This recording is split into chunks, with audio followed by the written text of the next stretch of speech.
नमस्कार। शाम 7 बजे की ये बुलेटिन में आज हम देखेंगे तमाम खबरों को। हाजिर हूं मैं आपके साथ अनुपम। बिजली विभाग की समीक्षा में मुख्यमंत्री योगी आदित्यनाथ ने अधिकारियों को क्या क्या निर्देश दिए हैं, ये भी आपको बताएंगे। गुजारा भत्ता को लेकर मुस्लिम धर्मगुरु क्यों हो रहे हैं आग बबूला, इसको विस्तार से जानेंगे, समझेंगे। और नैनीताल बैंक में 16 करोड़ का फ्रॉड कहां पर हुआ है, कैसे हुआ है, पूरा खेल आपको विस्तार से समझाएंगे। बाराबंकी में बुलडोजर कब्जा है, कहां पर यह कार्रवाई हुई है, यह भी बताएंगे आपको। और इसके अलावा दूसरी तमाम खबरों पर भी हमारी नजर रहेगी।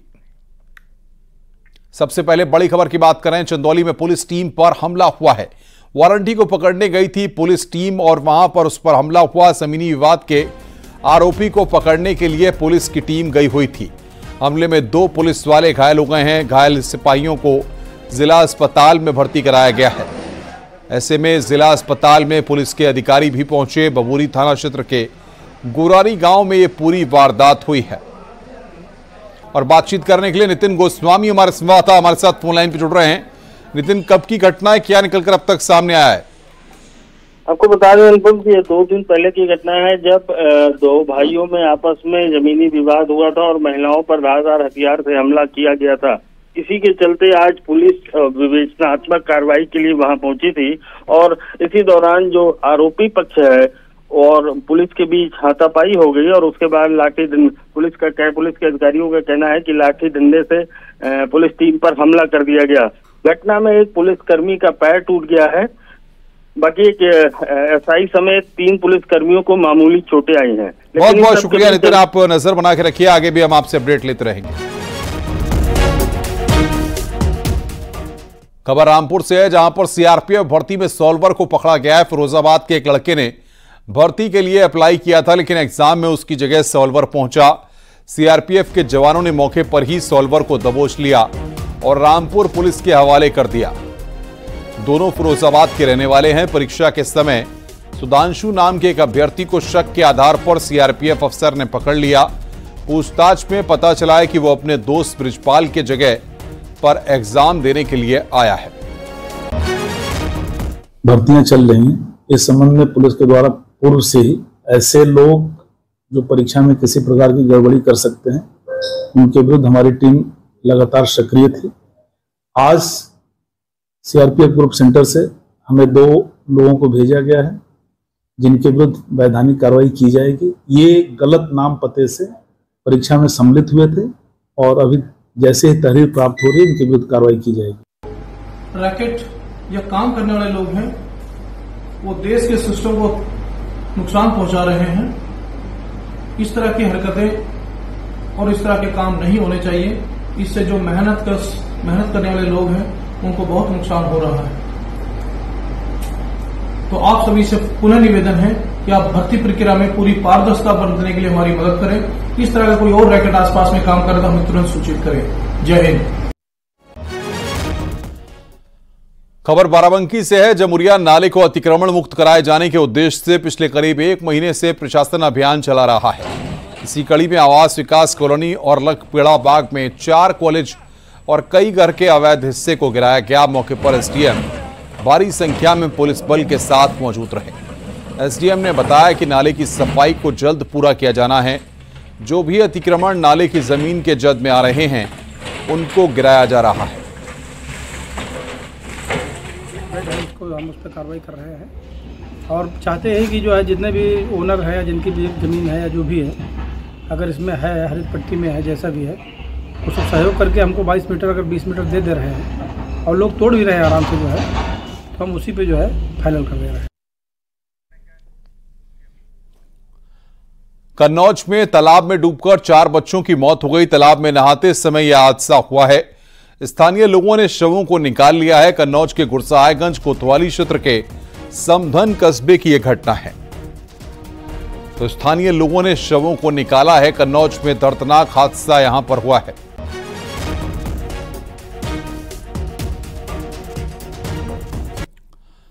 सहारनपुर में महिला एसडीएम को फोन पर धमकी देने वाले को पुलिस ने गिरफ्तार कर लिया है। सहारनपुर से 25,000 के इनामी और गोरखपुर के 15,000 के स्टीटर चंदन को गिरफ्तार किया गया। आरोपी पर गोरखपुर बलिया में 24 केस दर्ज हैं।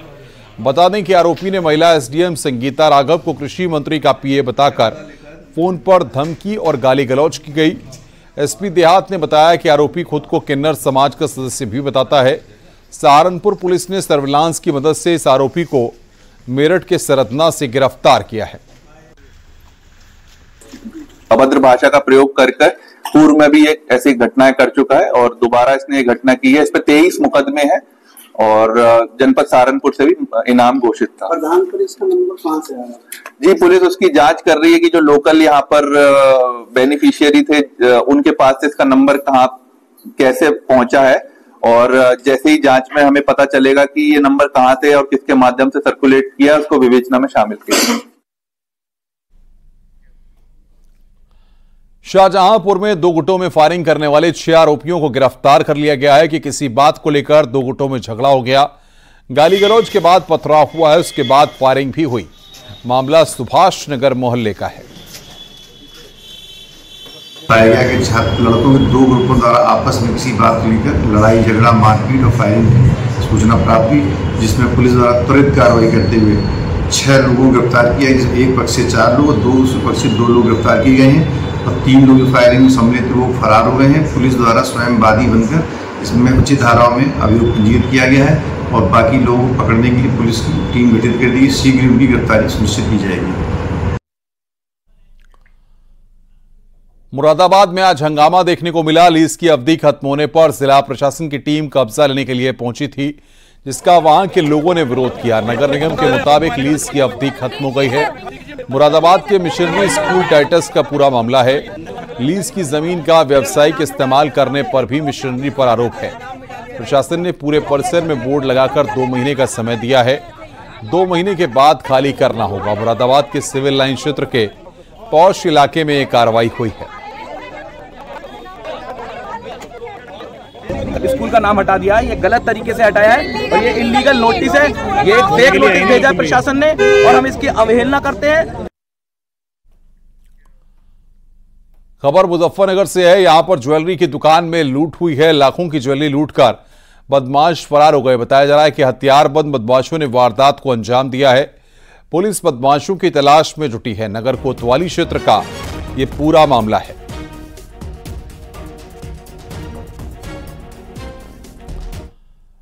नोएडा में बैंक का सर्वर हैक हुआ है। 16 करोड़ रुपए की ठगी का सनसनीखेज मामला सामने आया। आरटीजीएस चैनल को हैक कर ठगी की वारदात को अंजाम दिया गया। मामला सेक्टर 62 में मौजूद नैनीताल बैंक का है। बैंक में आरटीजीएस सर्वर में सेंधमारी कर साइबर अपराधियों ने 84 बार में अलग अलग खातों में 16 करोड़ 1,03,000 रुपए ट्रांसफर किए। बैंक के सर्वर में हैकिंग की जानकारी होने के बाद साइबर क्राइम थाने के साथ ही RBI SSM team, RBI CSIT team और सर्टिन को शिकायत की गई। सभी एजेंसियां मामले की जांच पड़ताल में जुटी हुई हैं। सलभ त्रिपाठी नाम के व्यक्ति के द्वारा थाने पे एक तहरीर दी गई और ये बताया गया कि ये एक व्हाट्सएप ग्रुप से जुड़े थे। उस व्हाट्सएप ग्रुप में आईपीओ पे इन्वेस्टमेंट करने के नाम पे सभी मेंबर्स को इंस्टिगेट किया जा रहा था। तो ये कहा जा रहा था कि आपको 2000% प्रॉफिट होगा, मुझे भी प्रॉफिट हुआ है, आप लोग इन्वेस्ट करें और बैठे बैठे पैसा कमाएं। ये उनके झांसे में आ गए और इन्होंने अप्रैल और मई के मध्य लगभग 69 लाख रुपए इन्वेस्ट कर दिए।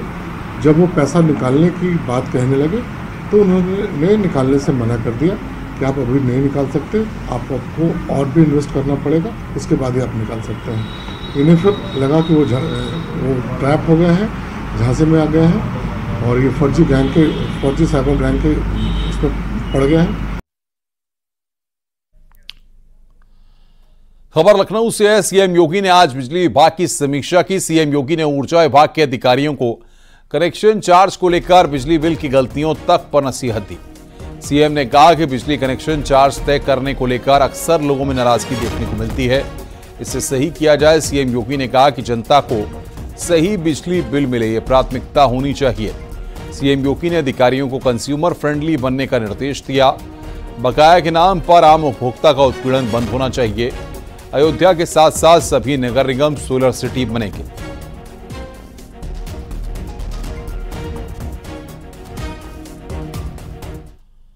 लखनऊ के अकबर नगर में 20 जुलाई को पौधारोपण कार्यक्रम की शुरुआत होगी। सीएम योगी इस कार्यक्रम की शुरुआत करेंगे। बता दें कि अकबर नगर को लेकर सरकार की योजना पर युद्ध स्तर पर काम चल रहा है। 50 से ज्यादा जेसीबी काम में जुटी हुई हैं। यहां लोगों ने कुकरेल नदी की जमीन पर कब्जा कर रखा था। सरकार अब अवैध कब्जे से खाली कराई गई जमीन पर पौधे लगाएगी। खाली हुई जमीन पर ग्रीन फॉरेस्ट एरिया बनेगा। कुकरेल नदी के किनारे राजधानी लखनऊ में जिस इलाके को खाली कराया गया था, वहां का स्वरूप अब बिल्कुल बदल चुका है। आप ठीक मेरे पीछे देखें तो दर्जनों की तादाद में बुलडोजर्स तेजी से काम करते हुए दिखाई दे रहे हैं। ये बुलडोजर न सिर्फ दिन में काम कर रहे हैं, बल्कि रात में भी इनको ड्यूटी पर लगाया गया है।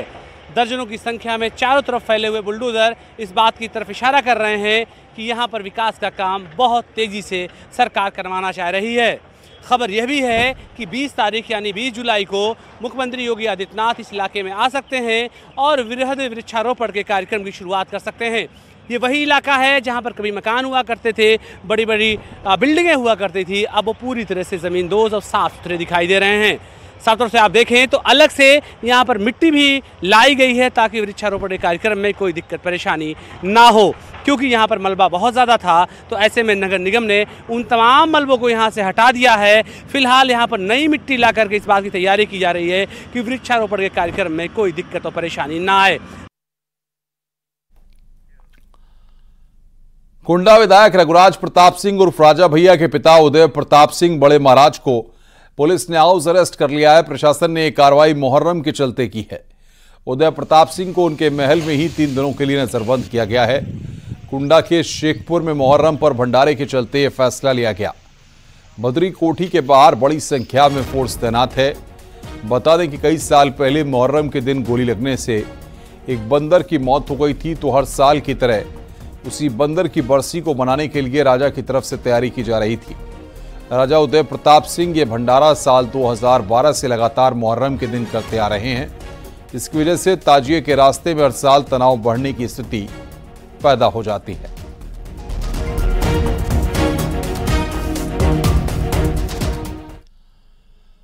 तलाकशुदा मुस्लिम महिलाओं के गुजारा भत्ते पर सुप्रीम कोर्ट के फैसले पर India Muslim personal law board ने सख्त एतराज जताया है। बोर्ड ने फैसले को चुनौती देने की बात कही है। बोर्ड के प्रवक्ता ने कहा कि सुप्रीम कोर्ट के फैसला शरिया कानून के खिलाफ है और सुप्रीम कोर्ट के इस फैसले से मुस्लिम महिलाओं की मुश्किलें बढ़ जाएंगी।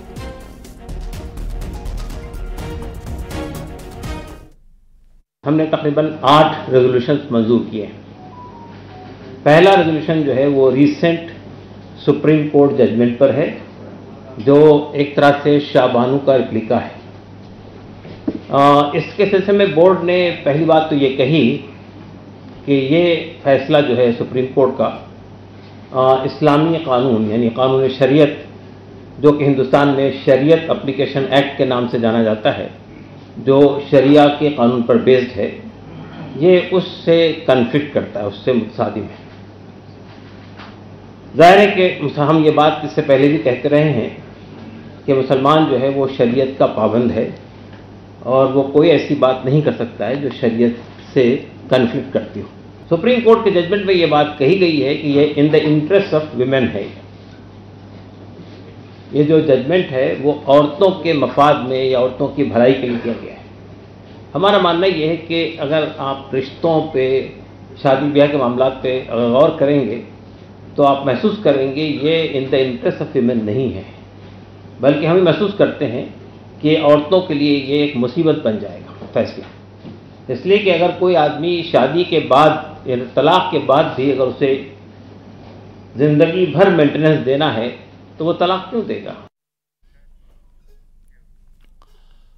तलाकशुदा मुस्लिम महिलाओं को गुजारा भत्ता देने के सुप्रीम कोर्ट के फैसले को all India Muslim personal law board ने चुनौती देने की बात कही है। इस मामले पर बीजेपी नेता मुख्तार अब्बास नकवी ने कहा कि देश संविधान से चलेगा, ना कि शरिया से। जिस तरह से सुप्रीम कोर्ट का फैसला आया उसको लेकर के जमात ने जो है वो अपना विरोध जताया और कहा है वो उसे चैलेंज करेंगे। देखिए, एक बात मैं बताऊं, किसी को भी जो है वो इजाजत नहीं दी जा सकती कि वो संविधान और शरीयत के बीच में टकराव दिखाने की कोशिश करे। जो लोग संविधान और शरीयत के बीच में टकराव दिखाने की कोशिश कर रहे हैं, उनकी मकसद और मंशा है कि जो सामाजिक सुधार है उस पर सांप्रदायिक वार करो। और जब तक वो इस तरह के सामाजिक सुधार पर सांप्रदायिक वार की सोच से बाहर नहीं निकलेंगे, तब तक इस तरह की चीजें करते रहेंगे। एक चीज। प्रयागराज में गंगा नदी का जलस्तर लगातार बढ़ रहा है, जिसका असर महाकुंभ के लिए कराए जा रहे स्थायी निर्माण कार्यों पर पड़ रहा है। पक्के घाट के काम को रोकना पड़ा, जलस्तर कम होने का इंतजार किया जा रहा है ताकि फिर से काम शुरू हो सके। वहीं बाढ़ के खतरे को देखते हुए सिंचाई विभाग अलर्ट मोड में आ गया है। हर 4 घंटे पर गंगा और यमुना का जलस्तर मापा जा रहा है। साथ ही बाढ़ चौकियों में राजस्व कर्मियों की तैनाती की गई है। बाढ़ के समय जिन गांवों का संपर्क शहर से कट जाता है, उन गांव में पर्याप्त राशन, पशुओं के लिए चारा और दवाइयां भेजे जाने के लिए निर्देश दे दिए गए हैं। क्योंकि उम्मीद नहीं थी इतना पानी आने का, लेकिन एक बैग पानी बहुत ज़्यादा बढ़ गया है। इसके कारण हमारी सरिया और यह सब अंदर पड़ी हुई है। अब जैसे निकलेगा पानी, गंगा जी के जैसे धारा नीचे जाएगी, लो स्तर में होगा, उस समय काम चालू करेंगे। पानी और बढ़ेगा तो काम रोकना ही पड़ सकता है। हाँ, पानी बढ़ेगा तो काम तो रोकना ही पड़ेगा। तो उम्मीद है अभी जो है अभी करीब 2-3 मीटर और आएंगी गंगा जी, उसके बाद फिर जो है स्तर नीचे होगा, अनुमान है। गोरखपुर में नदियां खतरे के निशान को पार कर गई हैं। राप्ती नदी 60 सेंटीमीटर खतरे के निशान से ऊपर बह रही है। 45 से ज्यादा गांव पानी से घिर चुके हैं। प्रशासन ने बचाव के लिए 75 से अधिक नाव की व्यवस्था की है। साथ ही राशन और दवाइयां बांटी जा रही हैं। वहीं स्कूली बच्चों को नाव से स्कूल जाना पड़ रहा है। गोरखपुर से होकर बहने वाली सभी नदियां इस वक्त खतरे के निशान से ऊपर बह रही हैं, जिसके कारण 45 गांवों में पानी घुस गया है और वहां पे प्रशासन ने 80 से अधिक नावों की व्यवस्था की है, जिससे लोग आसानी से आ जा सकें। ये जो गांव हैं बेसिकली नदियों के किनारे बसे हुए हैं, नदियों के तलहटी में बसे हैं और वहां पे पानी चारों तरफ से उनके गांवों को घेर लिया है। आने जाने के लिए अब सिर्फ नाव का सहारा लेना पड़ रहा है। अगर हम शहरी क्षेत्र से सटे हुए इलाकों की बात करें तो यहाँ पे गुरु गोरक्षनाथ घाट है, वहाँ पे पूरी तरीके से पानी आ गया है और वो पानी से डूबा हुआ है। प्रशासन के द्वारा लगातार जो बाढ़ प्रभावित क्षेत्र है वहाँ पे राहत वितरण किया जा रहा है। जो शासन द्वारा 18 आइटम हैं उसको गरीबों को दिया जा रहा है, जिससे इस बाढ़ में उनकी आजीविका चलती रहे। अखिलेश पांडे के साथ रामगोपाल द्विवेदी, न्यूज़ 18 गोरखपुर। उन्नाव में भी बाढ़ का खतरा मंडरा रहा है। उन्नाव में इस समय गंगा का जलस्तर चेतावनी बिंदु से लगभग 10 सेंटीमीटर दूर है। नेपाल से पानी छोड़े जाने से जलस्तर में वृद्धि हो रही है। बाढ़ से लोगों के खेत डूब चुके हैं तो घरों के आसपास पानी ही पानी भरा हुआ है। सदर, बांगरमऊ, बीघापुर, सफीपुर तहसील के गंगा किनारे बसे कई गांवों की तरफ पानी बढ़ने लगा है। वहीं गंगा घाट कोतवाली क्षेत्र के चंपापुरवा में बाढ़ का पानी घुस आया है। हेलो, उन्नाव में गंगा का जलस्तर तेजी से बढ़ रहा है। गंगा चेतावनी बिंदु से कुछ दूरी पर है। तस्वीरों में आप देख सकते हैं इस समय हम नाव में सवार हैं और यहाँ जो गंगा का जलस्तर है वो लगभग 4 से 5 फीट है। अगर हम तस्वीरें दिखाएं तो देखें पानी में बहाव कितनी तेज है, इसे साफ तौर पर देखा जा सकता है। जो फसलें हैं आसपास की वो पूरी तरह बाढ़ से क्षतिग्रस्त हो चुकी है। वहीं जो यहाँ पर स्थानीय लोग हैं वो अब प्रशासन से मदद की गुहार लगा रहे हैं, क्योंकि जिस तरह से जलस्तर बढ़ रहा है तो लोग घरों में कैद होने को मजबूर है। प्रशासन की तरफ से 5 नावों का दावा किया गया है, जो नाकाफी है क्योंकि बड़ी जनसंख्या यहाँ पर रहती है और उस लिहाज से देखा जाए तो अगर 5 नाव में 10-10 लोग भी बैठते हैं तो मात्र 50 यात्रियों की सुविधा होती है। तो कहीं ना कहीं नाव के इंतजाम भी नाकाफी नजर आ रहे हैं। अनुज गुप्ता, न्यूज़ 18 उन्नाव। वहीं उन्नाव में न्यूज़ 18 की खबर का असर हुआ है। बाढ़ पीड़ितों को राशन बांटा गया है। बाढ़ की वजह से परेशान लोग राशन के लिए परेशान थे। न्यूज़ 18 का खबर दिखाने के बाद प्रशासन की टीम ने नाव से घर घर जाकर बाढ़ पीड़ितों को राशन बांटा है।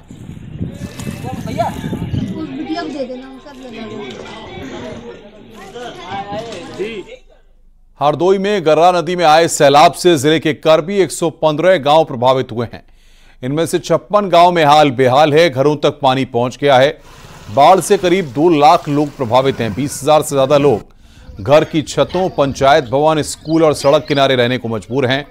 बाढ़ के हालात को देखते हुए एसडीआरएफ और पीएसी तैनात है। गांव में राहत सामग्री पहुंचाई जा रही है और बचाव कार्यों की जानकारी ली गई। बाढ़ चौकियों पर सतर्कता बरती जा रही है। अपन तो भैया मजबूरी करना है, क्या करें, इतना सैलाब बढ़ रहा है, उसके आगे क्या करें। अभी क्या स्थितियां हैं? अब स्थितियां तो बहुत बढ़ रहा पानी भाई, हम लोग जान जो है कि खतरे में, जोखिम में जान है। अच्छा, अभी कहाँ रह रहे हैं? छतों पर रह रहे हैं या छतों पे रह रहे हैं, छतों पे। और आगे की क्या स्थिति है? आगे की स्थिति बहुत खराब है, आगे चलकर देख लीजिएगा, बहुत स्थिति खराब है। रोड पे कम से कम इतना पानी, कमर तक पानी पहुंच चुका है। गोंडा में घाघरा नदी खतरे के निशान से 57 सेंटीमीटर नीचे है। बैराजों से पानी छोड़े जाने के चलते शारदा और सरयू नदी का जलस्तर बढ़ गया है। इसके चलते जिले की तरबगंज और कनलगंज तहसील क्षेत्रों में बाढ़ का खतरा मंडरा रहा है। इन तहसीलों के 15 गांव में बाढ़ का खतरा है। लोग नाव से आने जाने को मजबूर हैं। बाढ़ के पानी से फसलों को भी भारी नुकसान हुआ है।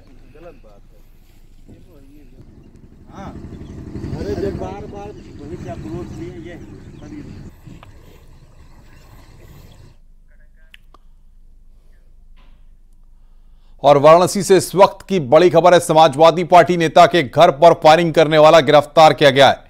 आरोपी शिवम शर्मा को पुलिस ने पकड़ा है। डीसीपी ने 1 लाख रुपए का इनाम रखा था। बड़ी खबर हम आपको बता रहे हैं, डीसीपी ने 1 लाख रुपए का इस पर इनाम रखा था। वाराणसी से इस वक्त की बड़ी खबर, फायरिंग करने वाला शिवम शर्मा गिरफ्तार कर लिया गया है।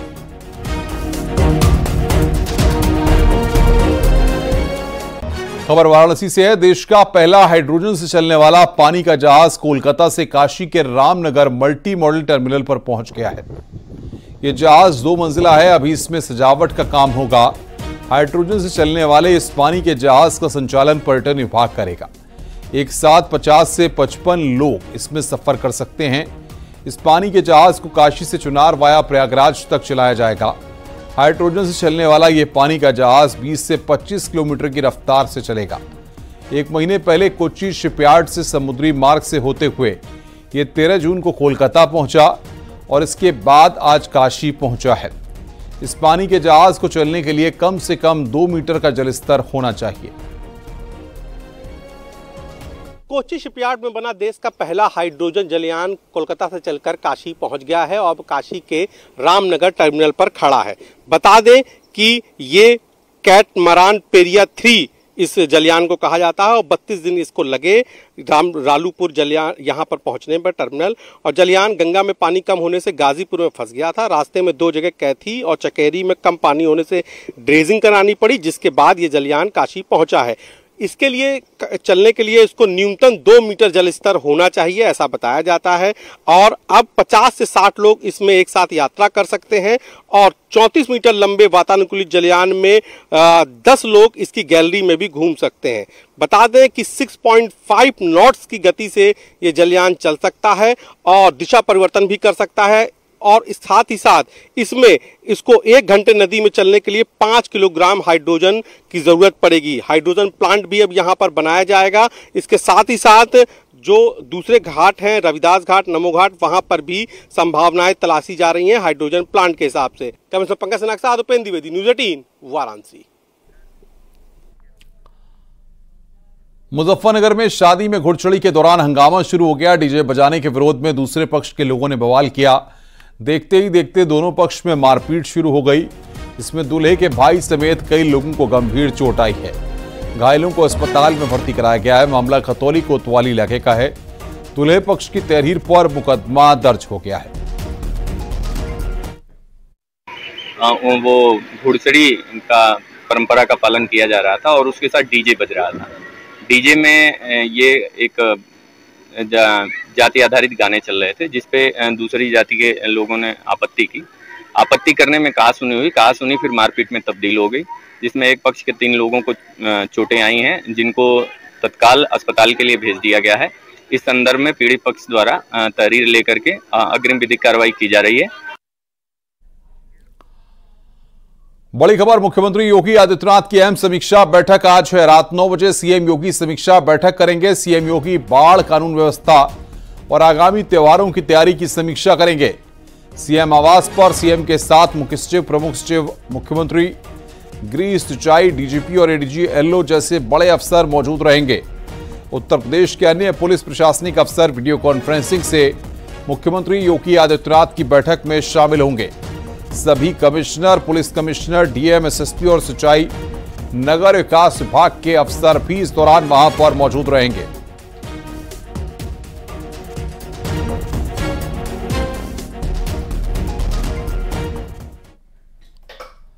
रुक रहे हैं यहां पर ब्रेक के लिए। खबरों का सिलसिला लगातार जारी है।